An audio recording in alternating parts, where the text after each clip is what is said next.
fiery horse with a speed of light, a cloud of dust, and a hearty Hi-Yo Silver, the Lone Ranger.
When parts of the open range were thrown open to homesteaders in the early days of the western United States, the cattlemen resented the invasion of their territory.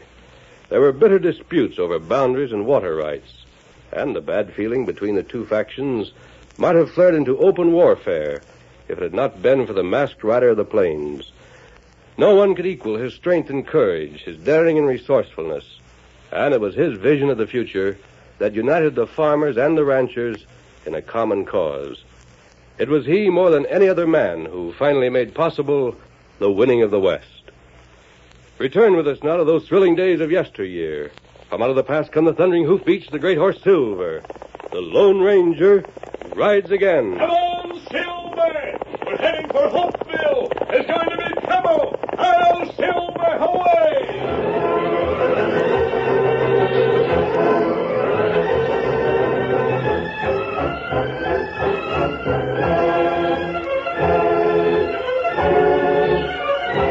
The Lone Ranger had disguised himself before entering the town of Hopeville, and as the stage drew up in front of the express office, he stood with Tonto on the edge of the crowd. They watched two cattlemen push their way toward the stage, and then... Let's see if there's any passengers, Terry. Yeah. Just one. It's funny baggage he's got. A board and a little black bag. Just throw my war bag in the express office, driver. I'll pick it up later. Boss, that's Bob Langdon. Well, shoot me for a coyote. Bob! Howdy! Gosh, it's good to see you, Judge. Put her there, sir. Just a second while I get this bag in my other hand. Yes, sir. And Terrible Terry. Nobody's called me that since you left, except a few rustlers and homesteaders. It's been 4 years. Yeah, that's right. I knew you'd get fed up with Chicago and come back here where you belong. Well, this is the only home I have, Terry. You're welcome, boy. Come on. We're going over to the cafe and celebrate. That sounds good to me. 4 years. What have you been doing with yourself all that time? Oh, I wrote you, Terry. Wearing city clothes, messing around with dudes. How'd you stand it?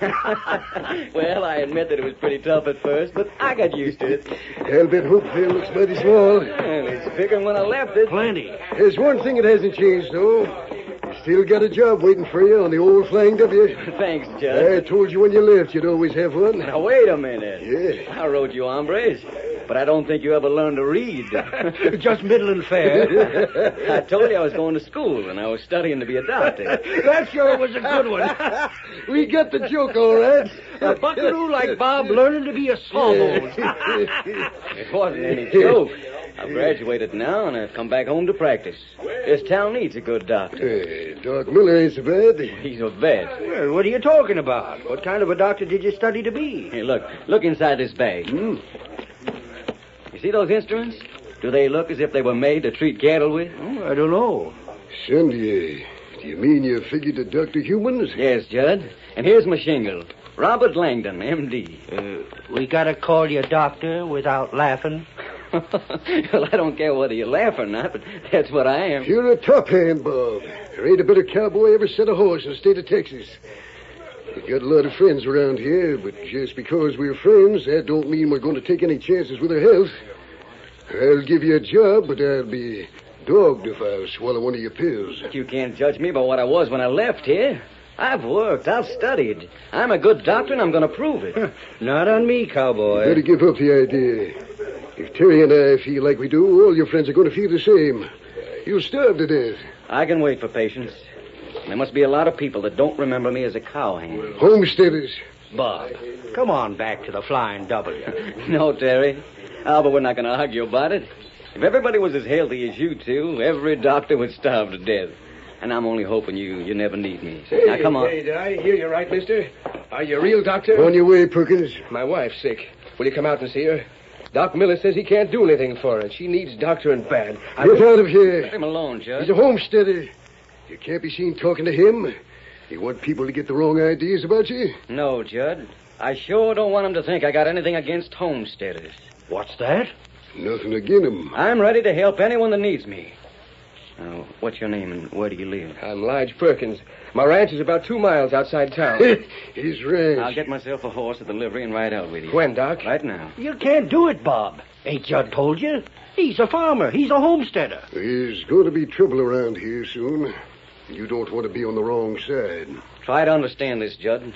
As a doctor, it doesn't make any difference to me whether a man's a rancher or a homesteader. You going back on your old friends? All right, if you won't understand, I can't make you. Come on, Perkins. You'll be sorry for this, Bob. Oh, don't listen to him, Doc. My wife needs you bad. I'll do my best for her. I can't tell you what it means to find you like this. I know what it means. 5 years ago, a pal of mine died out here just because I couldn't find a doctor. That's why I went to Chicago. That's why I come back. I know what it means. Come on.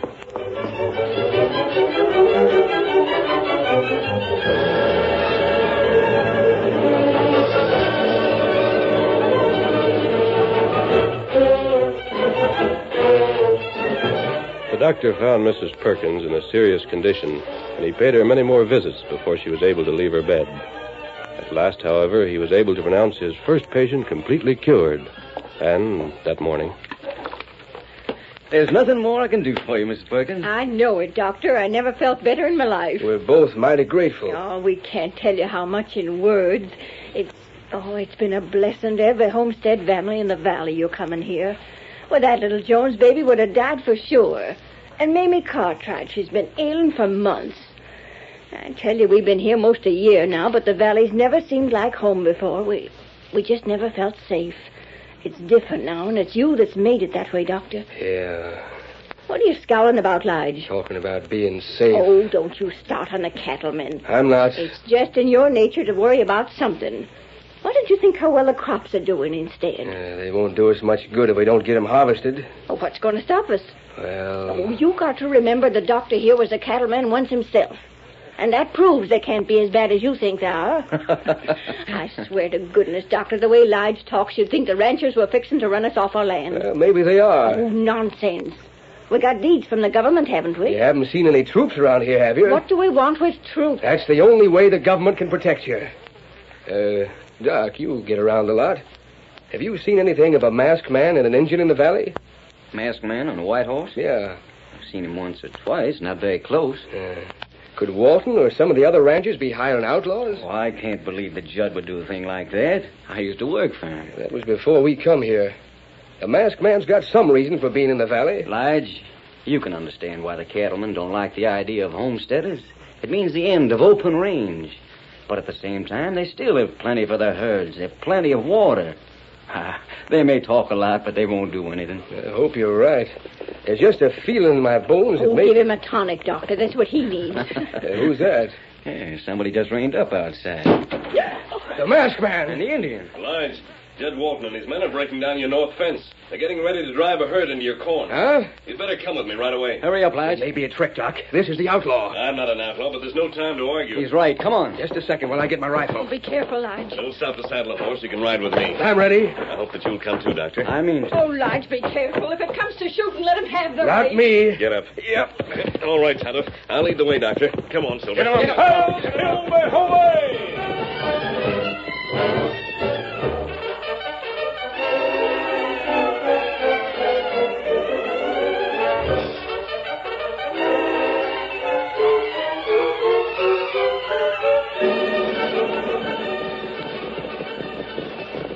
There they are. Look at them. It took me 6 months to build that fence. They haven't started to drive the cattle through. They won't neither. Lige, let me talk to him. That's my property, and I'll have my say. Rein up, masked man.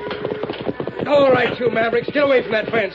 Get back on your own land, or I'll pour hot lead into you. Listen to him. Hey! Maybe that'll show you I mean business. I'll come closer next time. Take it easy, Lige. You taking sides with that mangy farmer, Bob? He's trying to prevent trouble for both of you. You're breaking the law, Judd. Call off your men. We got our own law. We don't stand for fences. Lige is here to protect his property. He's ready to fight it out, and we'll back him up. I got 10 men here. There's just 3 of you, counting the engine. There's 4 of us. You'd pull a gun on your old pods? I'll have to borrow one from the masked man to do it, but Lige is in the right and you're wrong. If you're going to make this a showdown, I'm fighting with him. Thanks, Doc. What about it, Judd? I'll give you a warning, Perkins. There isn't room enough in this valley for homesteaders. If you want to live, get out of here. It's my land, and nobody's going to drive me off it. All right, boys, get the herd moving. He can't drive us out. I'm going to get all the farmers together. We'll keep our fences guarded night and day. If it's war, we'll fight to the last man. Judd's heading for the ranch house. I'm going after him. You're going to try and reason with him? Yeah. Do you mind if we come along? You called your horse Silver, didn't you? Yes. And the Injun's name is Tonto. Not right. I'll be glad to have you. And not Lige, though. Don't worry, I got work to do. Come on, masked man. Get up there, boy. Come on, Silver. Get him up, Scout. You're wasting your time. Hail, Silver, away!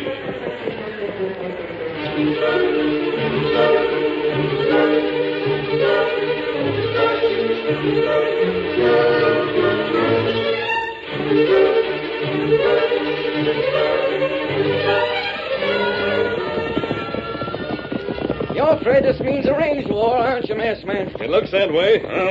Plenty bad. The sheriff's too far away. There aren't any troops within 100 miles. You're the only man who can prevent it. You got a pretty good reputation when it comes to stopping trouble. I'm counting on you. We'll help you all we can. There's Judd cutting around by the corral. I'd like to catch him before he gets in the house. Him rein up. He sees us. Judd's got a heart as big as a bucket, but he's a stubborn old cuss. Look at that horse he's riding. Look about the time he's having with him. It plenty mean. He's worse than that. He's a killer. Every cowboy on the spread has tried to make Judd turn him out, but he won't do it. Just stubborn. Judd doesn't have the strength to handle him. He won't admit he's getting old. I'll show you, you ornery cayuse. Try to throw me with it. Hiya, Judd. What do you want now? Just a little talk. Now, look here, Judd. Those homesteaders are nice people. You'd like 'em if you got to know 'em a little better. I'd rather make friends with a rattlesnake. Oh, you're afraid if the government moves more homesteaders into the valley, you won't have enough range or water. But that won't happen. The government knows what it's doing. There's plenty of room for everybody that's here. You heard what I told Perkins. I'd get off that horse if I were you. Yeah, He's getting ready to buck. let him buck. And that's another thing. I'm not in the habit of taking orders from outlaws. You ordered me off Perkins' land. Look out. Hey, hold him, Judd. He's down. That horse is going for me. Kill him. Come on, boy. Head him, Silver.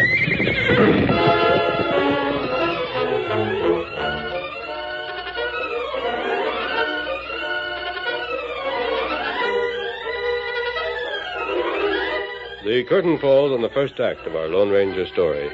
Before the next exciting scenes, please permit us to pause for just a few moments.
Now to continue our story. Judd Walton was thrown from his horse, and the bronco tried to kill him. But the Lone Ranger and Silver charged between them. The great white stallion reared to meet the flashing hoofs of the outlaw and knocked him off his feet. Judd's life was saved, but he was unconscious from the fall, and the Lone Ranger carried him inside the ranch house. Tonto raced back to the Perkins farmhouse for the doctor's bag, and then, half an hour later... He'll open his eyes in a second. My head. Now, don't try to move, Judd. You've broken a couple of ribs. What? Take it easy. All bandaged up. What happened? Your bronc threw you, and then he tried to kill you. He would have if it hadn't been for the masked man and that white horse. I never saw anything move so fast. The masked man, I guess I better take back a few things I said. The doctor says you'll be all right if you don't leave the house for a while. Doctor? You really are a doctor, aren't you, Bob? It'll be dogged if I ain't proud of you. One of my boys. And don't bust out crying, Judd. It won't do your ribs any good. Who's crying? You take care of yourself, son. I am, too. No, I mean it. We cattlemen don't have any fight with you. The same thing goes for the masked man and the Indian. I'm taking it for granted they're your friends. But if those homesteaders don't move, we're going to wipe them out. If you stand with them, that goes for you, too. Judd, with the Bar D and the Circle X, you got close to 50 men. Over 50. You outnumber the homesteaders 2-1. That's what I'm telling you. But that don't make any difference to the masked man. They're in the right. We got our own ideas about that. They're in the right, and he'll fight for them. The odds don't make any difference. Then let him die if he wants to, but He happens to be the Lone Ranger, Judd. You mean that? I do. And what's good enough for him is good enough for me. I'm stringing along with him. Yes? Well, what I said still goes. You'll die. All three of you. You're a stubborn old cuss. Now get out of here, Doc. You've made up your mind, so the next time you see me, go for your guns. I'll be here tomorrow to put a fresh bandage on those ribs. No, you won't, Oh, my side. That comes from talking too much. Meant what I said. You'll die. All three of you.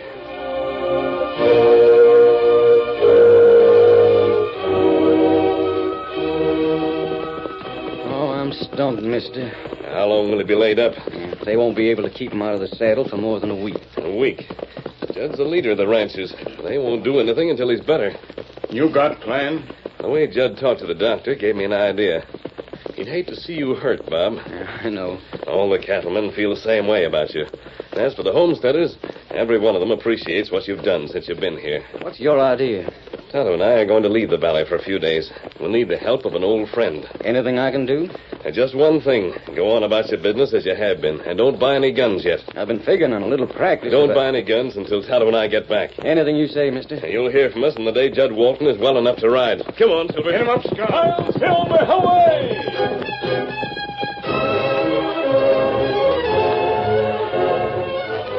A week passed, and the farmers worked their fields.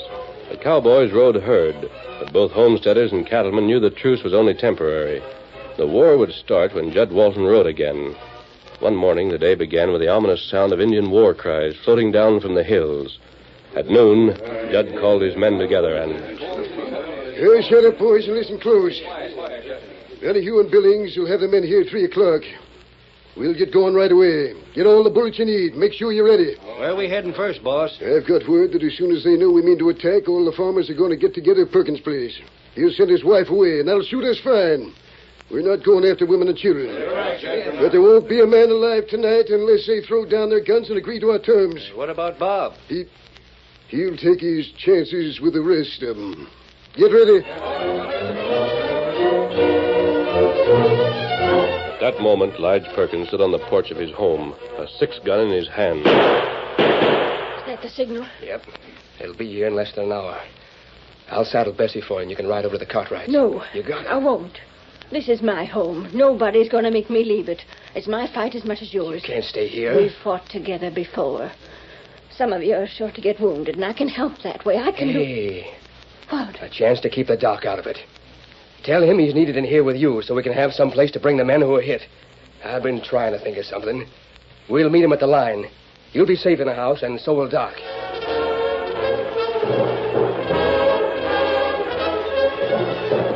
We're all here, Caleb. You ride with me. Mount your broncs. Boss, that sounded like the masked man. Where? There he is, coming like the wind. Hold it, men. Maybe the farmer sent him. Maybe. We ain't made any secret of what we're going to do. We'll listen to him anyway. You figure they're giving up? Yes, only... Only what? Only it don't sound like a Lone Ranger do that. Judd! Another minute, you'd have been too late. I may be too late now. What are you talking about? Bob Langdon has been captured by Indians. The doc? He was riding along the South Trail. A war party rode down from the hills and surrounded him. Which way to go? Back to the hills. You'll have to hurry. Come on, men. The doc's been captured. Follow me.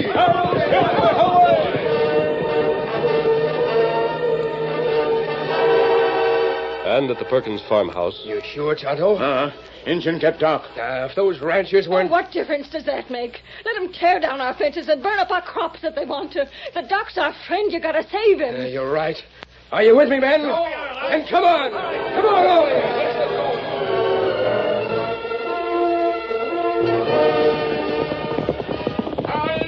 There's Tonto, Judd. He's brought the farmers with him. We don't need them. I heard that, Judd Walton. When it comes to that, we don't need you. There are over 100 Indians in the party. Every one of you's needed. If the doctor means anything to you, he'd better forget your grudges and fight together. Not right. Well, That man's talking sense. I didn't say he wasn't. But this is for Bob and nobody else. You're right. If those redskins hurt him... We'll show him. Get up there. I'll Silver, away!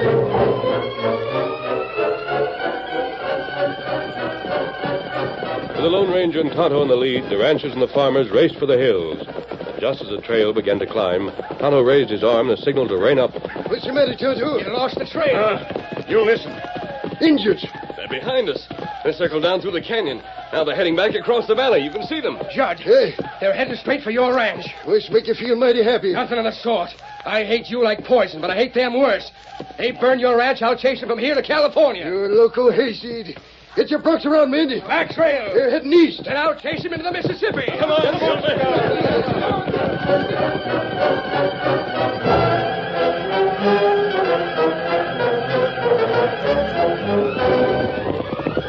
Look now. Hey, They're cutting away from your ranch and riding for Perkins' farm. Yeah, maybe Judd paid him to do his dirty work for him. what's that? They'll burn my crops in the house, and the law won't be able to touch you. Are you still traveling with us, Judd? Yes, man. Will you tell the Cecil that we got law in the West? When it comes to trouble like this, we settlers stick together. Ain't you forgetting I'm a farmer? Ain't you forgetting these Indians still got Bob? Them stop. Yes, they're stopping in front of your place, Lige. I see him. Get up there. My wife's in that house. Would you leave her there for you, fool? Ah, shut up. Take it easy, fella. I know how you feel. We'll get him, though. Come on, Silver.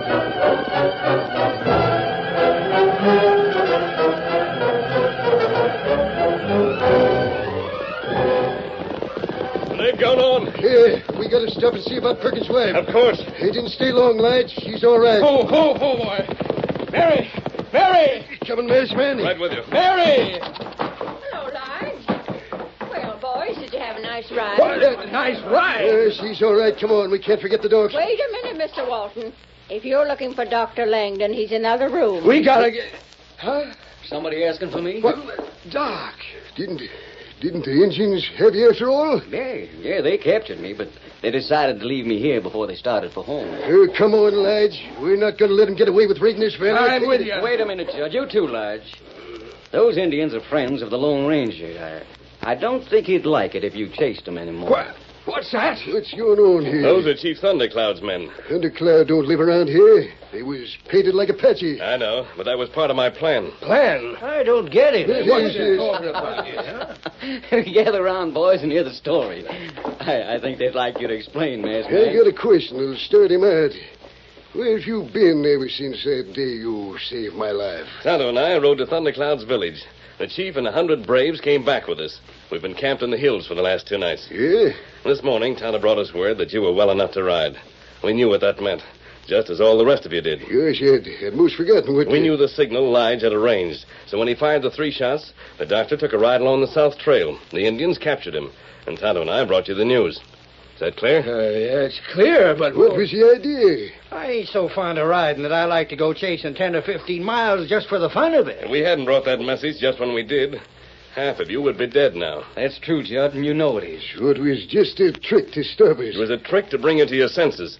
Suppose there had been a war party of Apache. Well, Together, farmers and cowboys and ranchers, you might have had a chance against them. Split up, You wouldn't have. Well, sure, that's what I said while we was riding. When there's trouble, we settlers got to stick together. I was glad to hear you say it. And now, Judd, the first thing I want you to admit is that you cattlemen don't need any more range or any more water. Can't say we do. You admit it. Yes, I admit it. In other words, there's plenty of room for both farmers and ranchers in the valley. Do you have to pin a fella down like that? Yes or no, Judd? Yeah. I'm only asking you this, then. You've learned the quality of the men who followed Lige today. Wouldn't you like to have them around in case Geronimo and his Apaches really do raid the valley? I never knew until today a farmer could stay on a horse. Why, I was riding when you was knee-high to a grasshopper. Oh, but, Lige, when you come right down to it, that cayuse of yours ain't much good. Huh? I got a little bay in my corral that'll suit you fine. Why don't you come over and take All right, Tonto. You going, masked man? We want to see Thundercloud before he leaves the hills. Judd didn't answer your question. He didn't have to. And I'm glad you didn't make him. He's feeling mighty ashamed of himself. The future of this country depends on men like Judd and Lige and you, Doctor.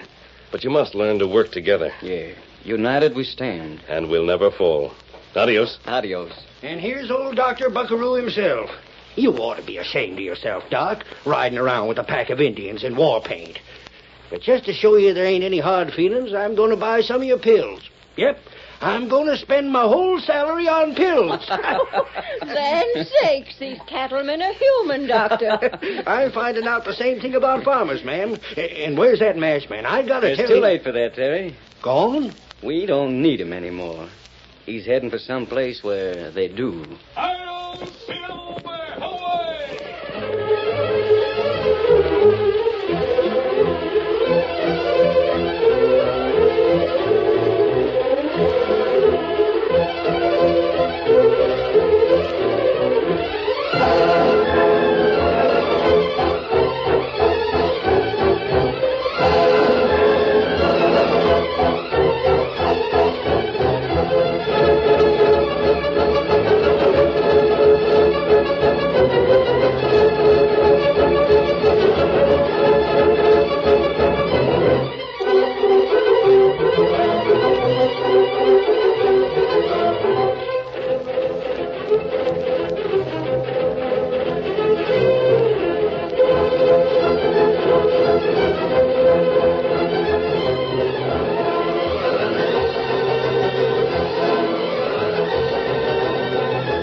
The story you have just heard is a copyrighted feature of the Lone Ranger Incorporated.